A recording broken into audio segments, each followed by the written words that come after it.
And I thought, now Father's sitting there, you think he's not doing anything. He's the one that's causing all the trouble. And then eventually I thought, I think it might be the psychotherapist.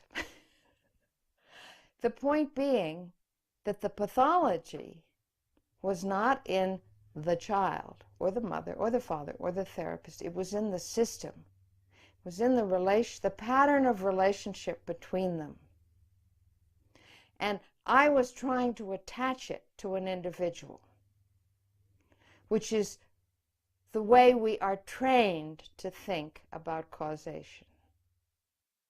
What happens is that when you breach a holistic structure and you say, or do it without saying it, but you say, I am only going to attend to this end of the relationship. I am going to study the role of the doctor, R-O-L-E. Now, a role is a half-assed relationship, It's one end of a relationship. And you cannot study one end of a relationship and make any sense. What you will make is disaster.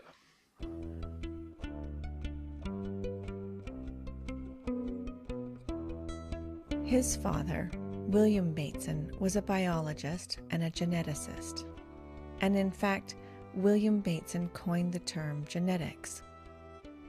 He was a formidable intellect and was, as Gregory put it, ready for the ideas of the 20th century in the 1800s.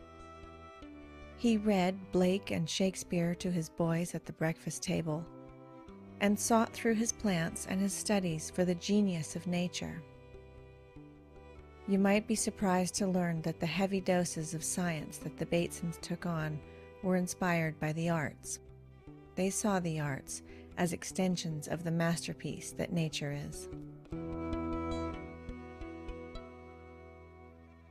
He studied life wherever he could, whether it was the play of dolphins or the dance ceremonies of a Balinese tribe or the growth of a shell or a crab, whether it was the behavior of an alcoholic or a schizophrenic. All those were fields that tremendously interested him because they are various manifestations of life that he studied. This was in 1924, I was in Galapagos, and failed almost completely to find out what a zoologist would do in the field. I was clear I didn't want to live in a lab. I was clear that I didn't know what field zoology meant, and nobody else did. I looked around, and in a year and a half, I was on my way to New Guinea as an anthropologist. There was no training you could give there. There wasn't any anthropology you could train anybody in. It was in New Guinea that Gregory met renowned anthropologist Margaret Mead. We began to get an idea. We was then me and Margaret Mead, we were married. We began to get an idea of, I suppose, the affective systems, the emotional systems of a culture. What's now, I think, called value systems. Well, it was pioneering work in several ways. During that field trip to Bali and New Guinea, Gregory was the one taking the photographs. And he took photographs and he took movies. And always in the past, for instance, when Margaret went to Samoa, she took a Brownie box camera and she probably took 50 photographs. When Margaret and Gregory went to the field, they really wanted to document behavior in a brand new way. Gregory took 50,000 photographs.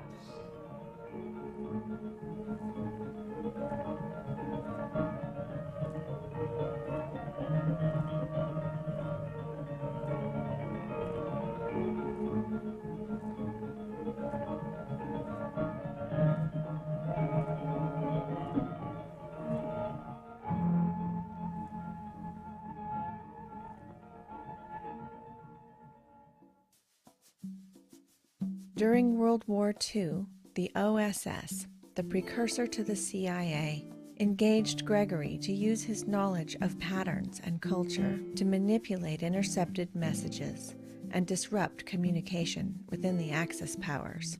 They used his abilities in ways which were antithetical to everything he'd worked toward, and it broke his heart.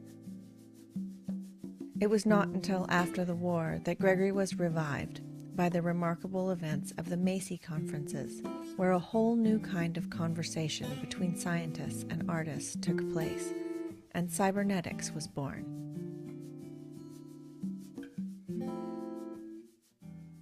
He is one of the founders of this whole school of systems thinking, together with Norbert Wiener and Margaret Mead and John von Neumann and a lot of other scientists. It was sort of delightful because it was a sense of a bunch of personalities who had a new tool in common, and they were coming from all sorts of disciplines. And that was one of the great attractions. This is one of the few cases where interdisciplinary approach really, really was real and really paid off. How could you imagine them even being in the same room having a conversation? I think probably a lot of arguments. What came of that group was the trunk of the tree that became computers and the internet and everything else. Cybernetics was a science developed to describe processes taking place in complex systems, interactions,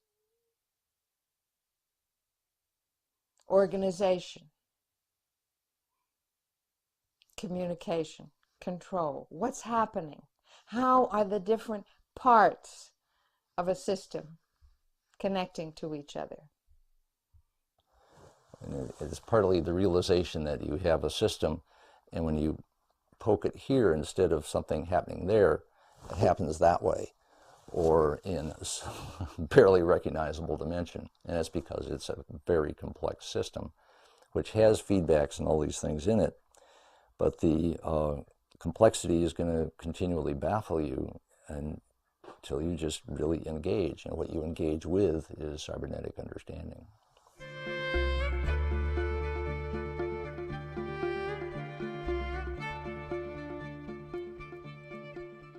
Gregory's thought process can take a moment to become accustomed to. Your eyes have to adjust to the alignment he maintained, in which the context of the natural world is pulled outward, so that its inhabitants, including creatures, oceans, forests, and urban infrastructures, are like musicians in a jazz group, improvising together.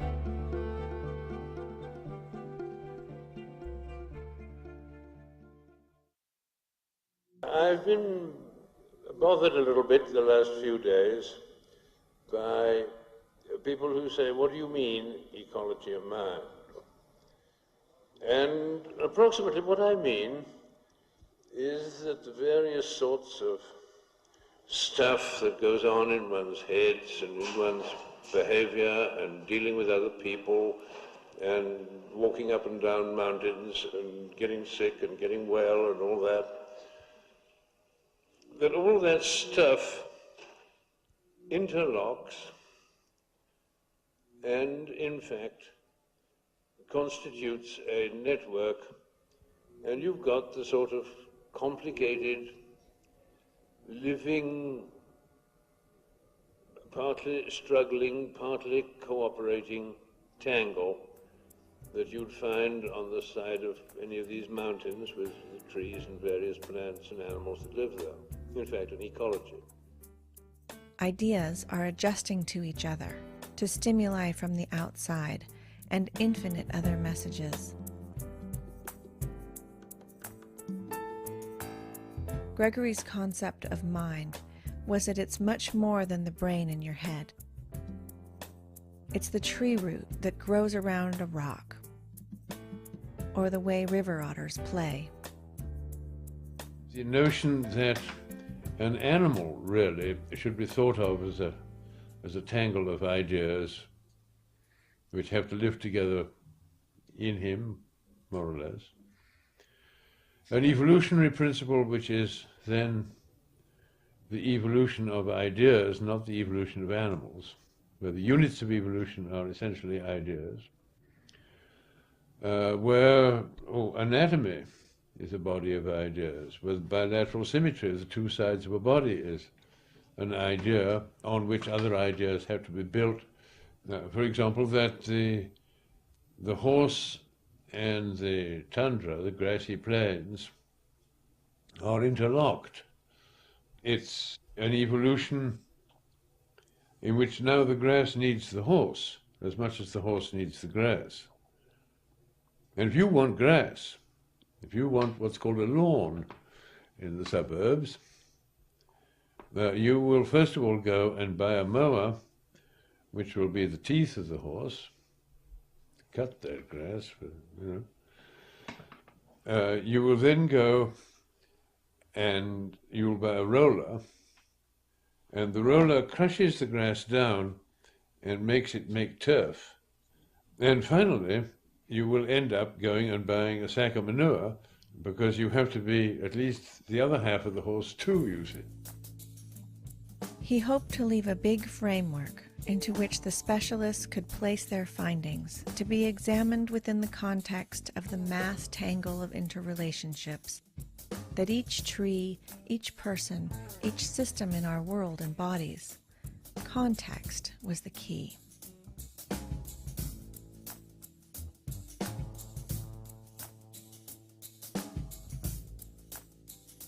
If I'm right, the whole of our thinking about what we are and what other people are has to be restructured.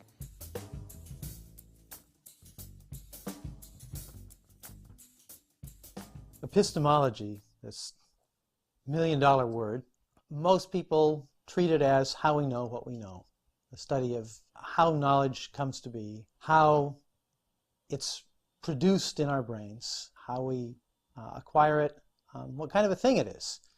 And it's probably best understood as in contrast to how things just are. Knowledge about things is not a thing, and I think Gregory was quite clear about that. He naturally asked himself, what is it to know? How do we know?